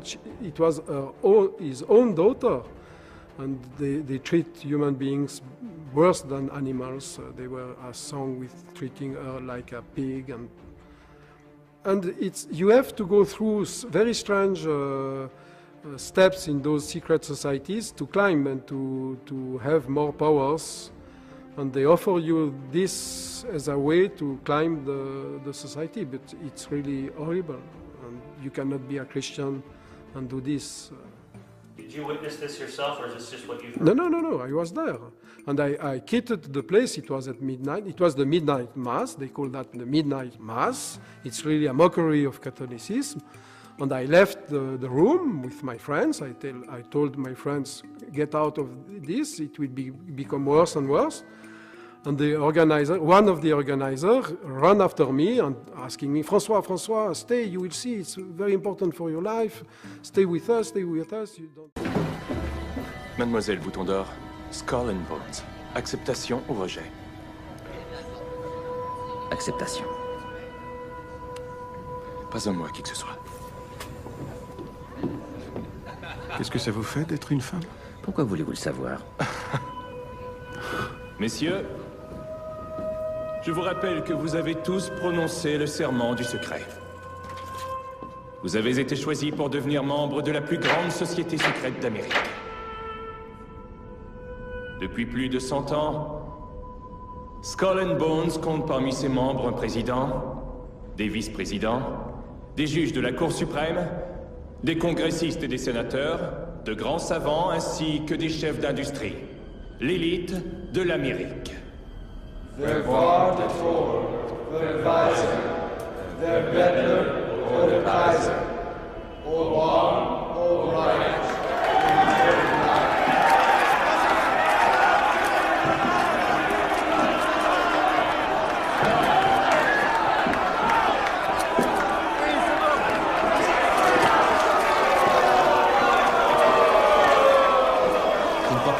fait pour moi. Ne faites pas une affaire personnelle. Quand on me pisse dessus, monsieur Russell, je dois dire que j'en fais une affaire personnelle.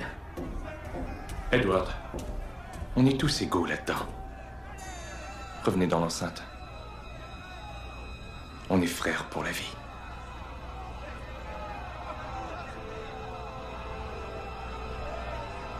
Racontez-nous, monsieur Wilson, de frère à frère, une chose que vous n'avez jamais dévoilée auparavant. Votre secret le plus cher. Quelque chose que nous devrons garder pour nous. And I left the room with my friends. I told my friends, get out of this, it will become worse and worse. Alors, Pierre Hillard, si vous aviez un message adressé aux auditeurs, ça serait quoi le message? Alors, j'allais dire nos adversaires, c'est pire que ça, c'est nos ennemis. Nos ennemis progressent depuis non pas des années, mais des dizaines d'années, en raison de notre ignorance. Et cette fondation Bertelsmann est aussi un empire des médias.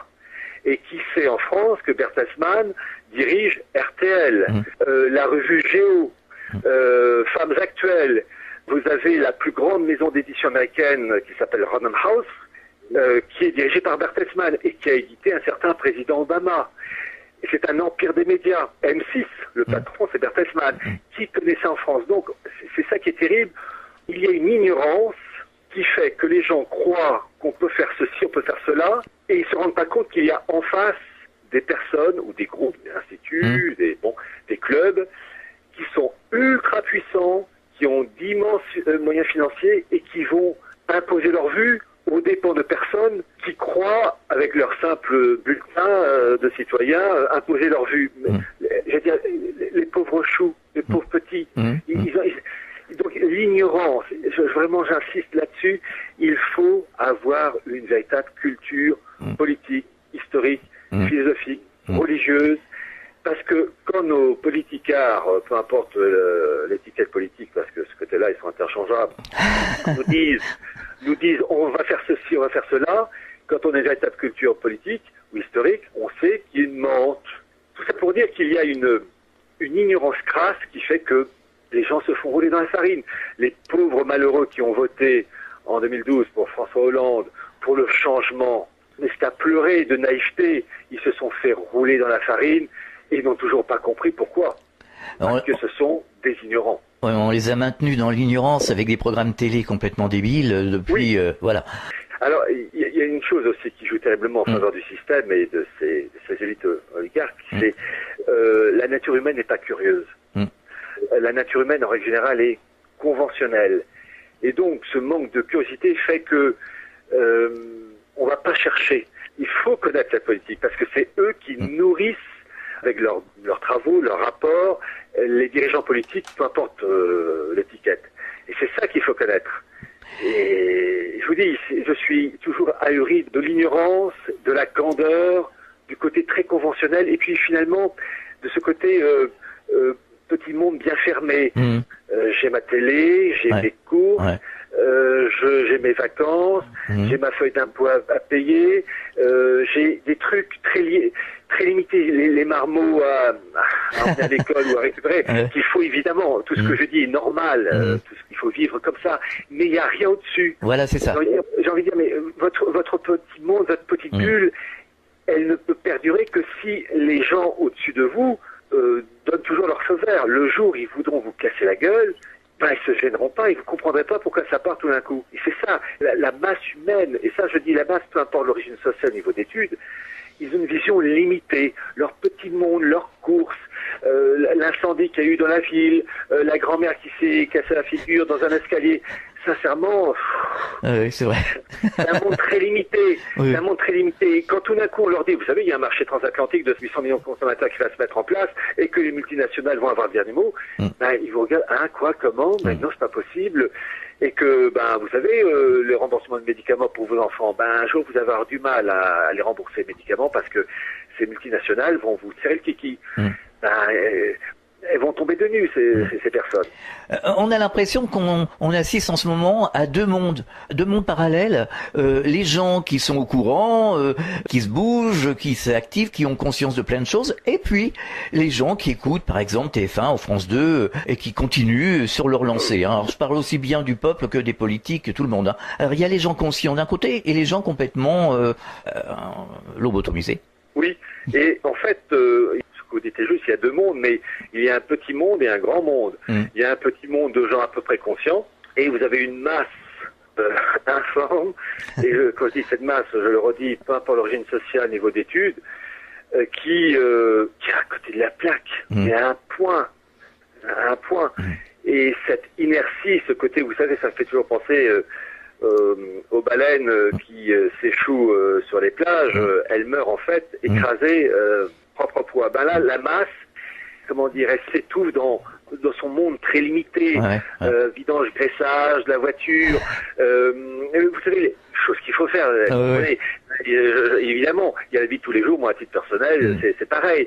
Mais simplement, je rajoute un cran au-dessus. Bien et sûr. Mon petit monde, il n'y a pas que ça. Mais le problème, c'est que je sais que mes voisins, il n'y a que ça. Et que les gens à Nîmes, il n'y a que ça. Qu'à Paris, il n'y a que ça. À Strasbourg, il n'y a que ça. Enfin, que ça, à 90%. Enfin, et il y a, heureusement, peu importe les endroits, des personnes qui sortent du lot. Mais je sais que la majorité, c'est limité. Et en même temps, c'est épouvantablement creux. La plupart des gens ne réalisent pas, ils s'en foutent. Et finalement, ces élites oligarchiques, elles nous méprisent. Et il y a des moments, je me dis que leur mépris, et Dieu sait, je ne les aime pas, je les comprends quelquefois un peu. Comment peut-on avoir du respect, de l'estime pour des gens avachis? Oui, c'est pour ça que c'est pour ça que je faisais référence tout à l'heure au pervers narcissique. Si vous avez un pervers narcissique devant vous, si vous le cédez, si vous êtes toujours en train de le caresser dans le sens du poil, il va vous cracher la figure. Maintenant, si vous le tenez en respect, eh ben, il va se tenir tranquille. Oui, c'est ça. Et c'est ça qui est terrible, ce côté amorphe. Et c'est triste à dire, mais pour que, ça je l'ai souvent dit, on m'a dit quelquefois dans des conférences, mais selon vous, quel est l'élément qui va finalement réveiller les gens? Et là, dans cette affaire, je vais pas vous sortir le document Tartampion, la référence de tel bouquin. Non. L'élément qui fera vraiment que les gens sortiront de leur torpeur, il tient en une expression très courte, c'est quand le frigo sera vide. Ah oui, tout à fait. Voilà.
kiss me, and I'll turn into a prince suddenly. Donne-moi des peanuts, je m'en vais te chanter Alouette sans fausse note.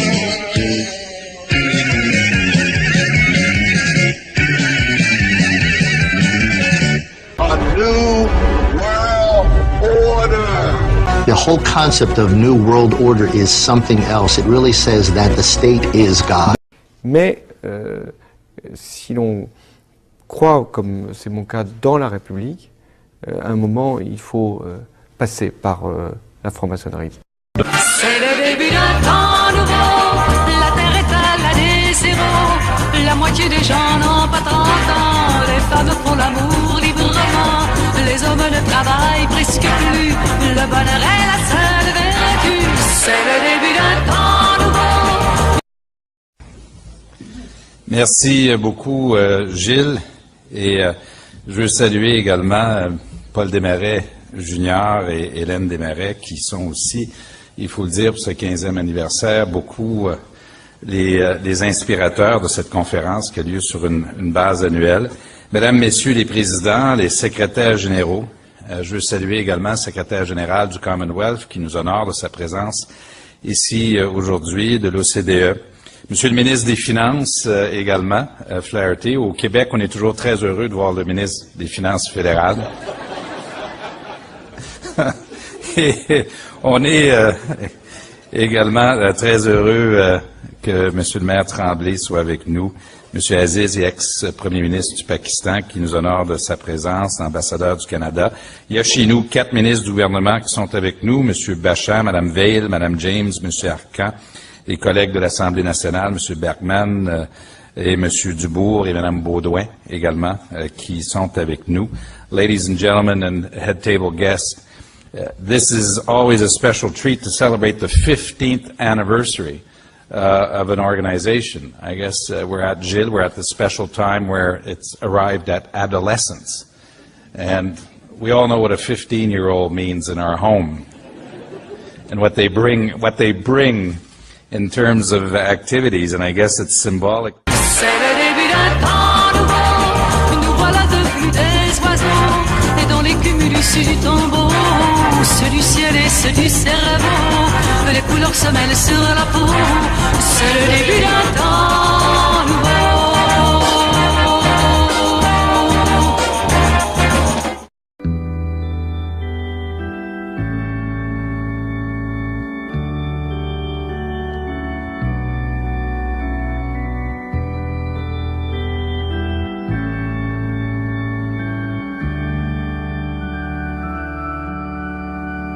Pourquoi le monde est sans amour?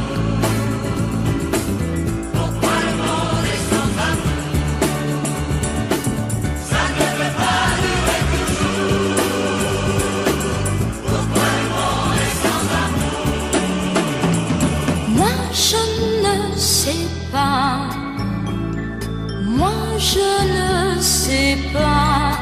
Alors dites-moi.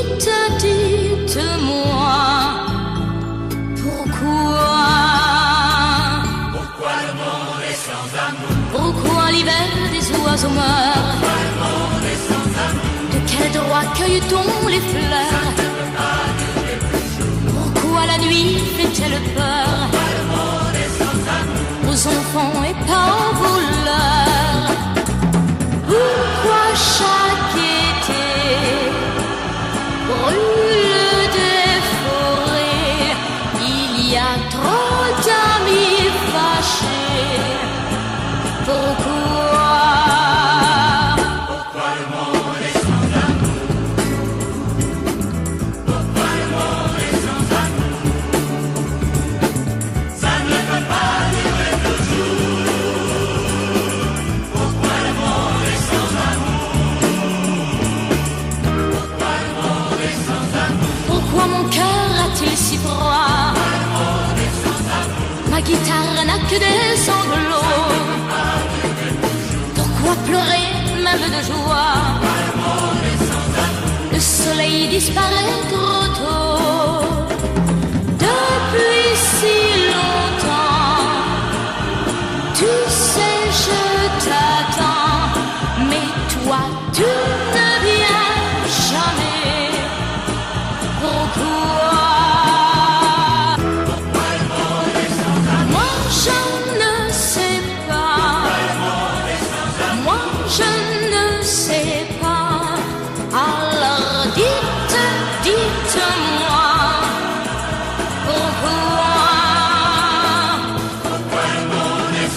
Moi, je ne sais pas. Moi, je ne sais pas. Alors dites-moi.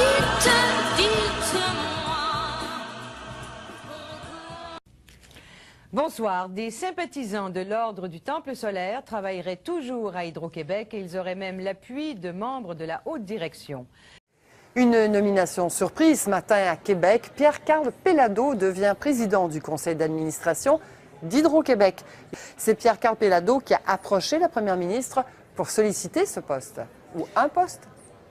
En fait, c'est que M. Péladeau a directement parlé à Mme Marois pour lui dire qu'il aimerait consacrer une partie de sa vie au service public. Et là, Mme Marois a cogité tout ça et elle a pensé à Pierre-Carl Péladeau pour donc prendre la tête du conseil d'administration d'Hydro-Québec. Il faudrait peut-être renforcer le spot en haut à gauche, le deuxième, là, vous savez, hein, pour l'ambiance. Hein, c'est très important. Puis même que je pense que Brigitta devrait se placer ainsi, avec sa petite jambe là, juste comme ça.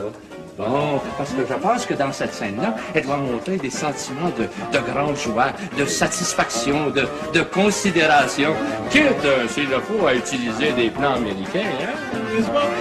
Je voudrais parler au directeur de la photographie. Monsieur, vous me ferez un beau cadrage en entour des épaules de Brigitta. Merci. Bon, Monsieur Félionic, j'ai relu votre écran. Je pense que vous êtes en train de... Dans mon avis, il faudrait voir ça. Et voici ce que je fais en mieux traduire les émotions. Voici ce qu'il faut faire.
Partout autour de nous, il y a de bons pères de la raison, protégés par la justice, on vous parle de réseaux, francs-maçons, criminels et pédos, on sait ce que le pouvoir fait des seconds, rituels et shadows, assez la tête dans la merde innocente. Je masque vos réseaux, son vente chorale fait la liaison, Stan Maillot fuit par la pression, Dave Lawson prend de la prison, ils sont Hugo balancés, c'est des roms contenant plus de 80 000 fichiers, aux grandes instances de nos états européens qui l'ont classé. Ils nous parlent de sosie sur les photos, mes familles reconnaissent leurs enfants sus et des piteux notables des objets dans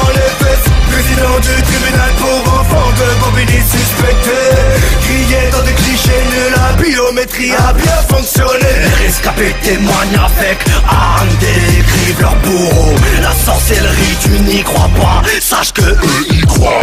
L'impunité dont jouissent tous les membres de ce réseau est total, trafic d'enfants, assassinat. Où sont passés tous ces enfants, où ces preuves qui disparaissent? Que faites-vous de toutes ces mères qu'ils internent pour qu'elles se taisent, de ces parents qui élèvent leurs enfants de manière démoniaque? Aujourd'hui encore des cérémonies, torture, hardcore, de mise à mort.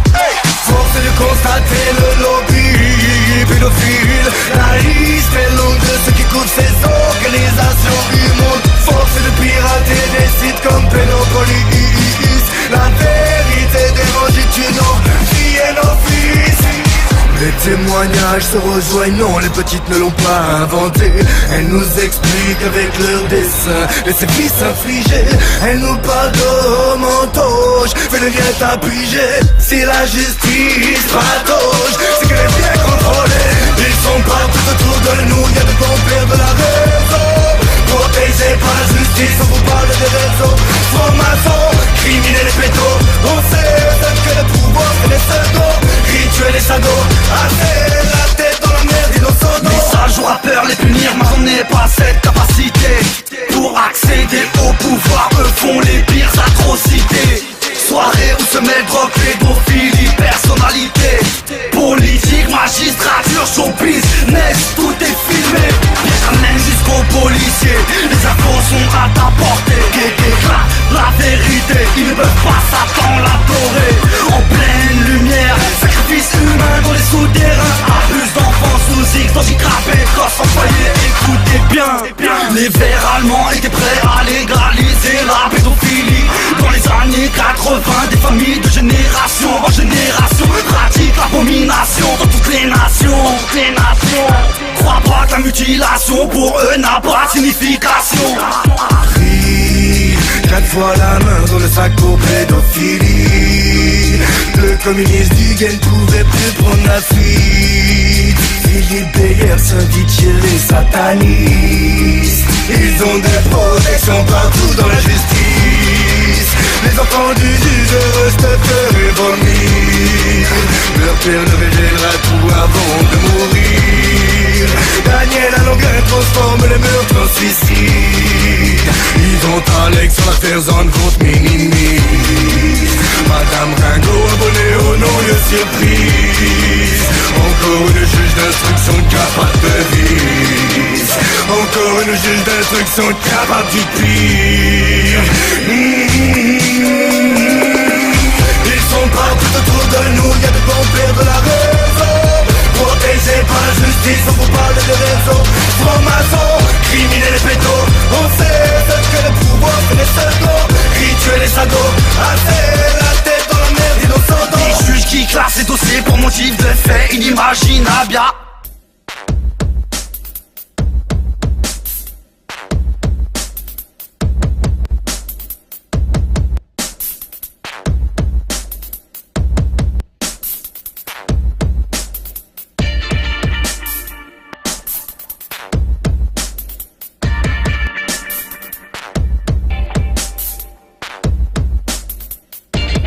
Le changement, c'est maintenant. Le changement, c'est maintenant. Le changement, c'est maintenant. Le changement, c'est maintenant. Le changement, c'est maintenant. Le changement, c'est maintenant. Le changement, c'est maintenant. Le changement, c'est maintenant. Le changement, c'est maintenant. Le changement, c'est des gens qui violent des bébés, des nourrissons, c'est inconcevable. Des chasses d'enfants nus, apeurés, organisés par de riches notables.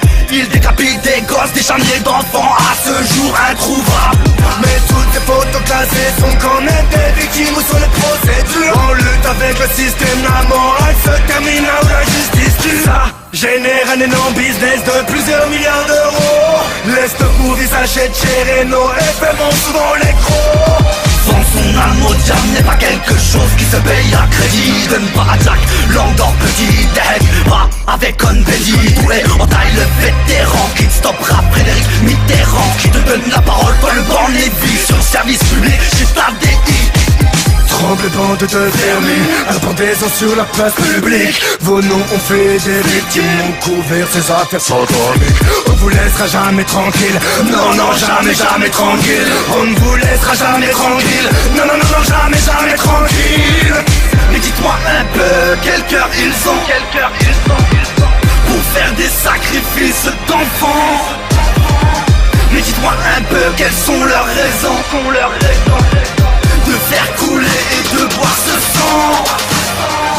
Mais dites-moi un peu, quel cœur ils ont, pour fournir leurs propres enfants. Mais dites-moi un peu, quelles sont leurs raisons. La loi du silence, tempête bon sang. Verdun n'en est pas illuminé, Jacques Tomé n'est pas illuminé, Serge Gall n'en est pas illuminé, les amis de Stan ne sont pas illuminés, Seaman n'en est pas illuminé, Ponson n'en est pas illuminé, Martin Bouillon, Stéphane Gendron, commissaire Jean-Bert n'étaient pas illuminés. Le sort de tous ces enfants matrices, que fait la police pour les sortir de cette matrice? Ah bon, pourquoi tous ceux qui les pistent finissent à l'exil, acheter prison si tu résistes? Ils sont partout autour de nous, y'a de bons pères de la raison, protégés par la justice, on vous parle des réseaux francs-maçons, criminels et pédos. On sait ce que le pouvoir fait des seconds, rituels et sados, assez la tête dans la merde. Ils l'ont s'endort, ils l'ont s'endort, ils l'ont s'endort.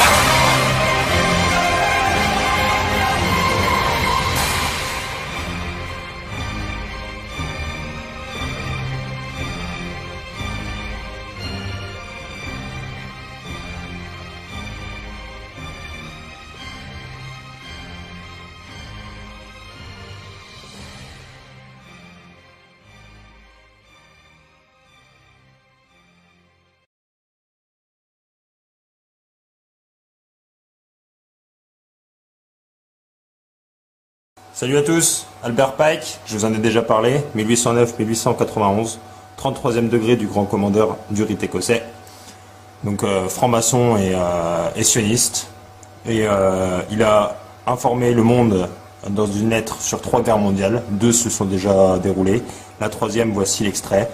La 3e guerre mondiale doit être fomentée en utilisant les divergences entre les sionistes politiques et les dirigeants du monde musulman. La guerre doit être menée de telle manière que l'islam, retenez bien ça, le monde arabe, y compris la religion de Mahomet, et le sionisme politique, y compris Israël, retenez bien aussi, se détruisent mutuellement.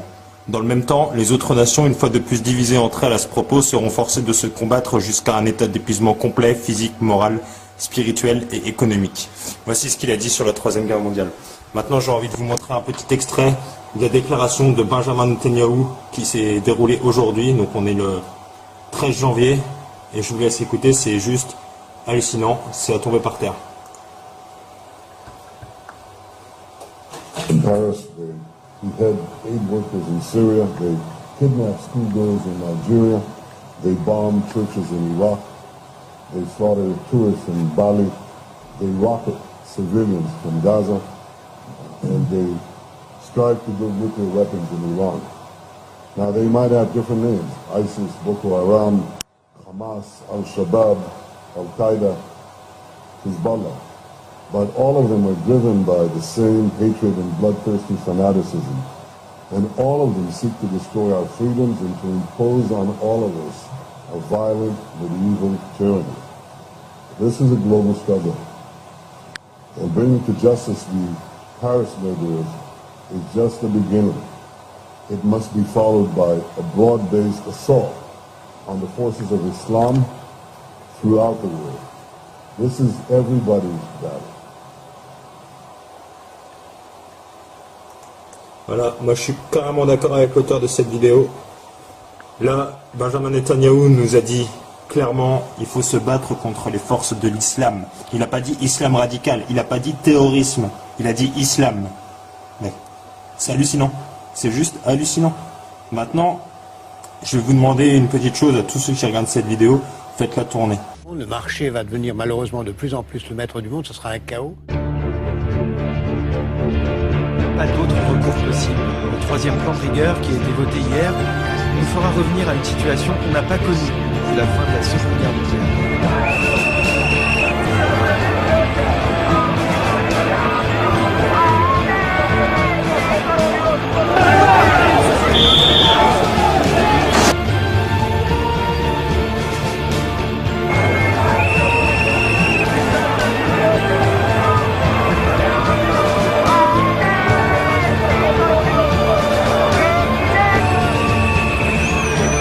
La globalisation fait qu'il n'y a plus de pouvoir sur l'économie en général, et pour qu'il y ait un droit qui soit démocratique, il faut qu'il y ait quelque chose qui ressemble à un gouvernement mondial. C'est la page à frapper dans le livre, page 222, Attali nous dit la solution c'est le gouvernement mondial, la Banque centrale mondiale. Oui, est-ce qu'on ira à la place de la guerre ou après la guerre, je ne sais pas, mais c'est ça qu'il faut viser. D'accord. Vous avez entendu ce qu'il vient de dire.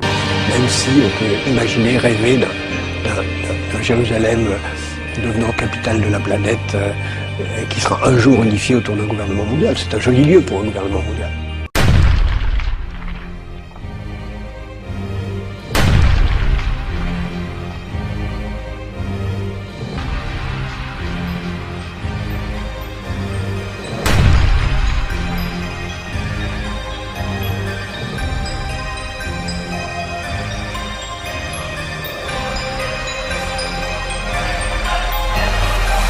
Ils sont partout autour de nous, y a de bons pères de la raison, protégés par la justice, on vous parle de réseau, francs-maçons, criminels et pétos, on sait ce que le pouvoir fait les seconds, rituels et sagots, assez la tête dans la merde, innocents. Je masque vos réseaux, son vente chorale fait la liaison, Stan Maillot fuit par la pression, Dave Lawson prend de la prison, ils ont eu beau balancer, c'est des roms contenant plus de 80 000 fichiers, aux grandes instances de nos états européens qui l'ont classé. Ils nous parlent de sosie sur les photos, mais les familles reconnaissent leurs enfants suicidés, piteux, notables, des objets dans les fesses. Président du tribunal pour enfants de Bobigny suspecté, grillé dans des clichés nuls, la biométrie a bien fonctionné. Les rescapés témoignent avec âme, décrivent leur bourreau. La sorcellerie, tu n'y crois pas, sache que eux y croient.